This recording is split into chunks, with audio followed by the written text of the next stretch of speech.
වෙච්ච ස්ථානේ ඉඳලා මෙතනට මේ උයනට තමයි ඒ ස්වාමීන් වහන්සේ රාත්‍රිය ගත කරන්න යාඥාවෙන් ගත කරන්න ගෝලයන් සමග පැමිණෙන්නේ.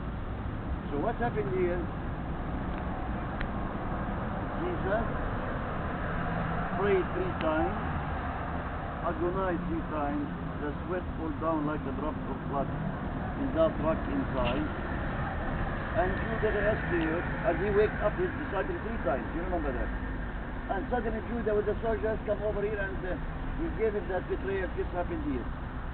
එතකොට ජේ ස්වාමීන් වහන්සේ සම්පූර්ණ රාත්‍රිය ගත කළමින් යාඥා කළා. ඒ තමයි අල්තාර ඉස්සරහ පිට ඔබ දැක්ක යම් ගල්තලාවක් වෙන් කරලා තියෙනවා. උන්වහන්සේ යාඥා කළයි කියලා සැලකෙන තැන තමයි එතන. එතකොට උන්වහන්සේගේ දාඩිය ලේ බින්දු විදියට උන්වහන්සේගේ සමාන වෙන්නේ. උන්වහන්සේගේ ලේ දාඩිය බින්දු විදියට ගලා ගියා කියලා සඳහන් වෙනවා. එතකොට ඒ වගේම යුදාස් විසින් උන්වහන්සේව පාවා දෙන්න ලැබුවේ මේ කියන ස්ථානයේදීමයි. Jesus was arrested here. උන්වහන්සේ වත්තනන්ගොඩ කරන ලැබේ මේ ස්ථානය. Where they arrested him, where they took him after the arrest here. Where? මෙතනින් පස්සේ උන්වහන්සේ වරගෙන ගියේ Where? අනාථ They took him to Caiaphas, to the place of the Sanhedrin. The Sanhedrin is a council. Jewish council is that is the time consists of 32 members. 32. And those people consist of the scribes, the elders, the Sadducees, the Pharisees. They gathered in a council up in Mount Zion. They took Jesus from here again in the same night back to Mount Zion. So in the same night he went down from the upper room to here. He was arrested. From here they took him again back to where? To Caiaphas' house, the Sanhedrin. There they tried to condemn him.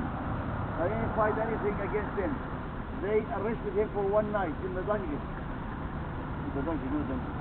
එතකොට අපි දන්නවා අපේ හැම තැනකම තියෙන සභාව යම්කිසි පාලන අධිකාරියක්.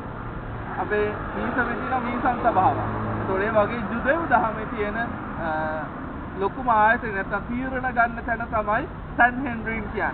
සැන්හෙන්ඩ්‍රින් කියන්නේ නායක පූජකවරු, ඒ වගේම සතුටිවරු, පරිසිවරු, විනයදරයෝ මේ කියන ජුදෙව් ආගමට සම්බන්ධ හැම කෙනෙක්ම ඉන්න ස්ථානේ. ඒකේ සමාජිකයෝ 72ක් ඉන්නවා. 72ක් ඉන්නවා. ඒ 72ම තීරණයක් ගන්නකොට එකතු වෙන්නට ඕන. හැබැයි ජේ ස්වාමීන් වහන්සේගේ මරණය ගැන තීන්දුව ගන්න ඒ සැන්හෙන්ඩ්‍රින් එකේ ඔය 72ම හිටියේ නැහැ. 72 භාගයක් විතරයි හිටියේ. භාගයක් ජේසුට සමහර අය පක්ෂව හිටියා. අපි දන්නවා නිකඩේමුස් රාත්‍රියේ ස්වාමීන් වහන්සේ හම්බෙන්න යනවා. නිකඩේමුස් කියන්නේ පරිසවරේ. මේ සැන්හෙන්ඩ්‍රින් එකේ හිටපු එක්කෙනෙක්.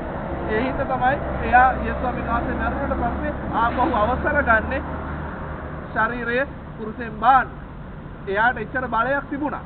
එහෙම බලතල තිබිච්ච කට්ටියකුත් තව හිටියා යේසුස් ස්වාමීන් වහන්සේත් එක්ක. හැබැයි ඒ කට්ටිය මේ උන්වහන්සේගේ අවසාන මොහොතේදී ඒ සැන්හෙන්ඩ්‍රින් එකේ නැත්නම් ඒ සභාවේ තීරණ ගන්න සභාවේ හිටියේ නැහැ. අනිත් එක සැන්හෙන්ඩ්‍රින් එක රාත්‍රියේදී කනවන්න තහනම්. එතකොට මේ ඔක්කොම කරුණුත් එක්ක තමයි ජේසුගේ මරණයට තීන්දුව කරපු ඒ තීන්දුව නැත්නම් තීරණය අනාඩු තීන්දුවක් කියලා සලකන්නේ. අපි නිතරම පොත්වල කියනවා අනාඩු තීන්දුවට අහු වුණා කියලා ජේසුස්.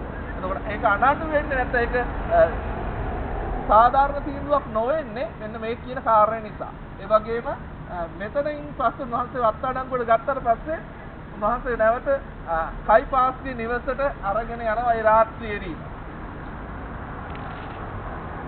Story, of the Bible, following the steps of the Bible, come from me from the Bible.